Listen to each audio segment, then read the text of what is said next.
And up next on the main card, we got a fight between an established veteran looking to come back and bounce back from a loss, and an up-and-coming guy looking to get a win over a fighter that has proven himself to be very good in the UFC. Pat Sabatini hasn't fought in a while. He's coming off that knockout loss to Damon Jackson.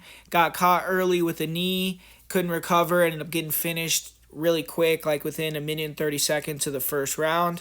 And Lucas Almeida came into the UFC a big underdog. He was fighting Mike Trizano, went in there, got hurt in the first round, almost got finished himself, but he was looking really good for that full round and then kind of got clipped and then came back, got right back to it in the second round, ended up catching Trizano and knocking him out himself. So he got a big upset victory, and now he's looking to make it 2 wins in a row, beat Pat Sabatini and get the job done. And it is short notice relatively for Sabatini. I think he got about 3-4 weeks notice. Lucas Almeida does have a full camp under his belt technically. He was supposed to fight last weekend against Hakeem Dawodu, but one thing about it is Pat Sabatini is the complete opposite of Hakeem Dawodu. Pat Sabatini is going to be looking to take Lucas Almeida down, grind him, and eventually find that submission or decision victory, and Dawodu was going to give Almeida exactly what he wanted, which was a Muay Thai striking fight. So hopefully Almeida has had enough time to adjust to this difference in opponent, and Sabatini has had enough time to train and be optimal and sharp on fight night. And it's a good matchup. I mean, like I said, it's a battle of styles. Lucas Almeida is a sick striker, man. I mean, the guy's incredibly fast.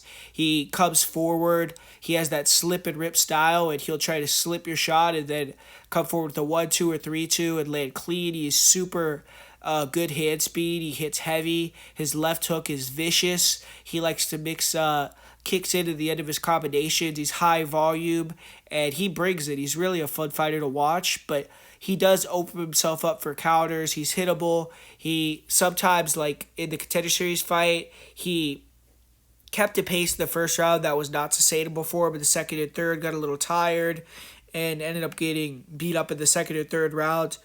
And also, I watched a few of his fights from back in the day, and I do see massive improvements, but his wrestling defense and his grappling defense from previous fights, I guess more his wrestling defense has just been really porous, like horrible, like novice level. So that's a very alarming thing when you're fighting a guy like Pat Sabatini, who I think is a very underrated wrestler grappler for this weight class.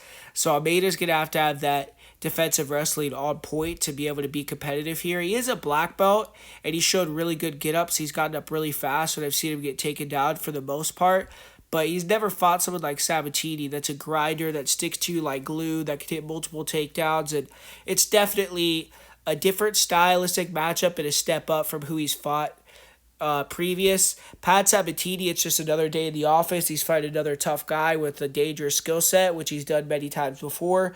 And Sabatini, he's one of these guys on the feet that he can switch stance. He likes to move around a lot. He throws some pretty nice kicks, and then he'll throw some counter hooks and overhands, and he throws with heat, but he is not really the most comfortable guy on the feet. He can be a little bit awkward. He's hittable, and his chin is a little bit suspect. So obviously I see a lot of people going on Almeida here as the underdog, and it makes sense because Sabatini, if he could get clipped by Almeida, then he's in trouble, and Almeida's a dangerous guy that brings it. He's definitely going to give himself a chance to win, but Sabatini, man, the guy is underrated wrestler, grappler, man. I think his wrestling is a lot better than people give him credit for. Great timing on his level changes.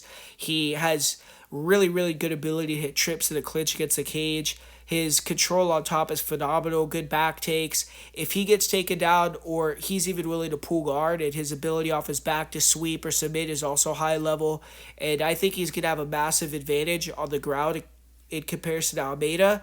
And I just don't think Almeida has fought someone with this level of wrestling. I think Sabatini, unless he gets clipped, is going to be able to just show his dominance, get the takedowns, control on the ground. And I don't know if he's going to get the submission win just because Almeida's a black belt. I've never seen him really threatened or almost submitted in the fights that I've seen of his recently. But I'm going to say Sabatini gets the job done by decision. A lot of backpack time, and I just think people are counting him out because of a recency bias a little bit. And I think that Sabatini's going to be able to go in there and just out-wrestle Lucas Almeida in this one.